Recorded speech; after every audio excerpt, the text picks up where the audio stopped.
Hello there, and welcome back to the Golden Age of DC Comics 365 Days, where I am going through this well-loved coffee table book and using it for its intended purpose, a page a day. And we're going to be having comic book conversations every day for the rest of the year. And this was given to me about 2 decades ago by one of my best friends. It's been surfing my coffee table ever since. It's well loved, well read, and I thought it would be a great excuse to have conversations about comic books at the coffee table with you. What goes great with coffee tables and coffee table talk? Coffee. Ooh, nice. Ooh, hot. I was hoping you could see the steam come off that. Really good cup of coffee, freshly brewed, freshly roasted too.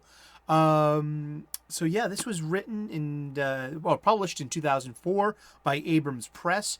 There's a link in the description if you want your own copy. It was written by Les Daniels, Chip Kidd, and Geoff Spear, and it's a really awesome coffee table book. Those are the ads in the back. I show this occasionally. I love, like, this was the ancient internet, okay? Catalogs, mail order, SASE, self-addressed stamped envelope, COD, cash on delivery, stuff like that. I mean, the old-fashioned. Yeah, that was the old-fashioned internet. Books, magazines, personal ads, wanted section, help wanted, But let's get to it. It's March the 24th. Hi, March the 24th. And this is the Manhunter. Wow. This has been a well-trodden DC character. Is Manhunter. Yeah, let's get to Manhunter real quick. Let's show the art. The art is by Pierre Rice. This is from Adventure Comics, number 83, February of 1943. So yeah, and look at that. Buy war bonds and stamps for victory. Yep. And so this is Manhunter. They very classic looking superhero costume. And no domino mask, but just a full face mask, And this would end up being an iconic color and pattern, because the Manhunter later on in DC's ever-evolving mythos, its canon, its continuity. By the late 1980s, the Manhunter was used as a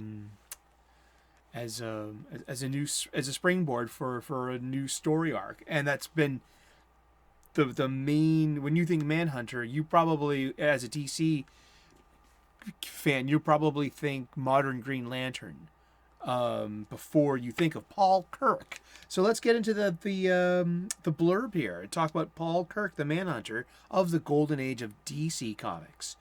Although this slick and polished portrait owes almost nothing to their rugged art style, the team of Joe Simon and Jack Kirby were the boys behind Manhunter, one of several characters they created shortly after leaving rival Timely Comics to join DC.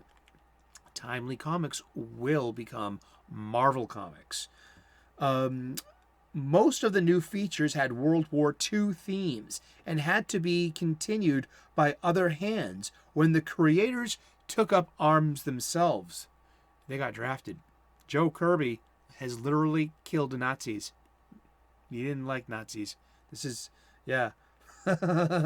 Manhunter was big game hunter Paul Kirk, and Simon admits he was inspired by Fritz Lang's 1941 film Manhunt, in which turn was based on Geoffrey Household's novel Rogue Male. The original idea involved an expert marksman in setting his sights on Hitler. Dun dun dun. Manhunter. Yes, that is not art by King Kirby. No. But yeah, Joe Kirby. I mean Joe Simon, Jack Kirby, and Joe Simon, and created Manhunter. Manhunter is a huge mainstay in DC Comics. For me, growing up in the Bronze Age, and right after the Bronze Age. If the Bronze Age ends in 1985, then Millennium, which was a DC wide event, I believe, in 1989. We're gonna check that out real quick before I stop boomering this Wikipedia thingy.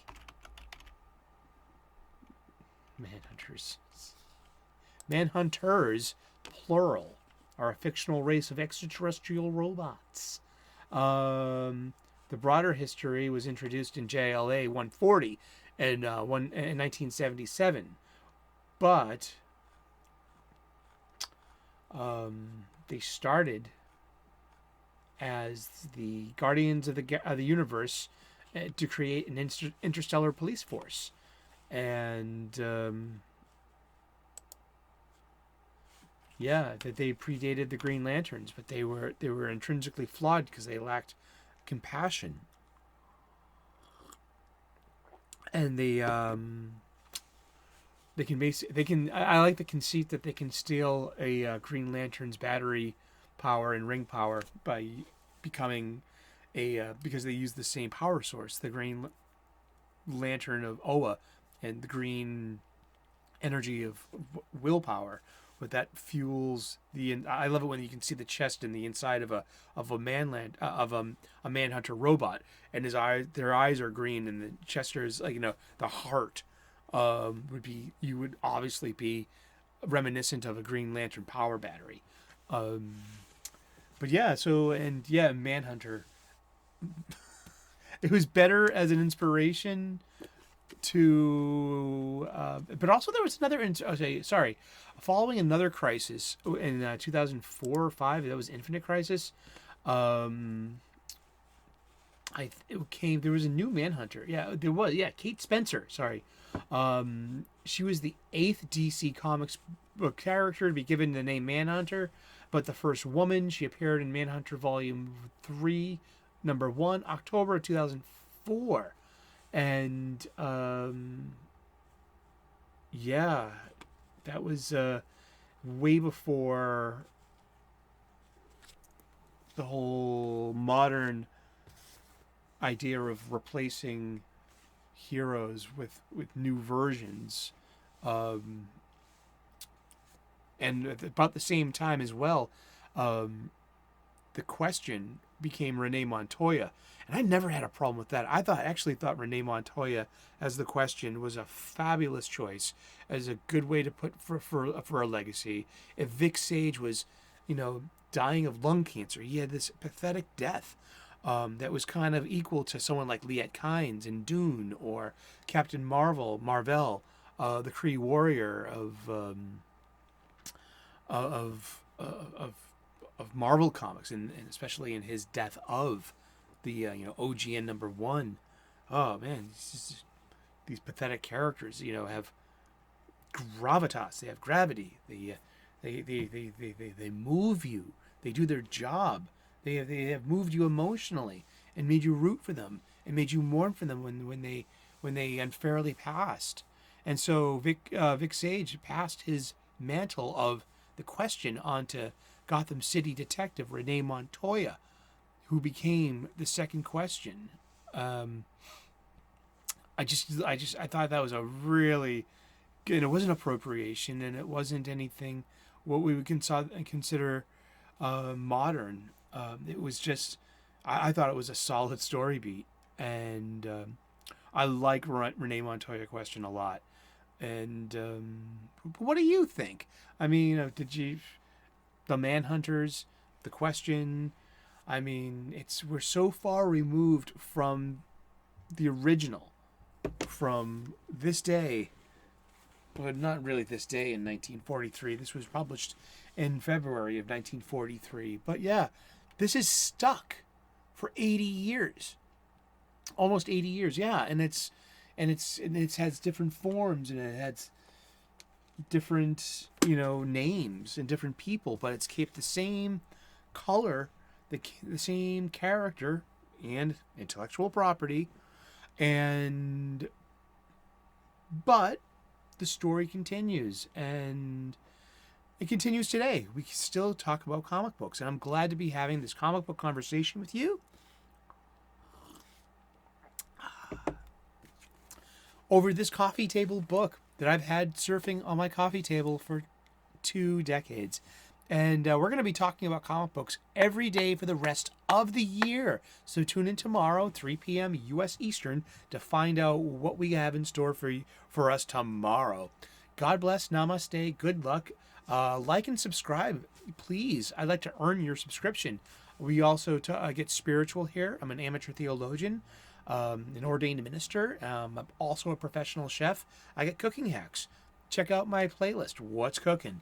And if you take up any of my suggestions, share some photos. I'd love to see what you're cooking. Thank you so very much, and tune in tomorrow for more Reverend Sully's goodness here. Cheers.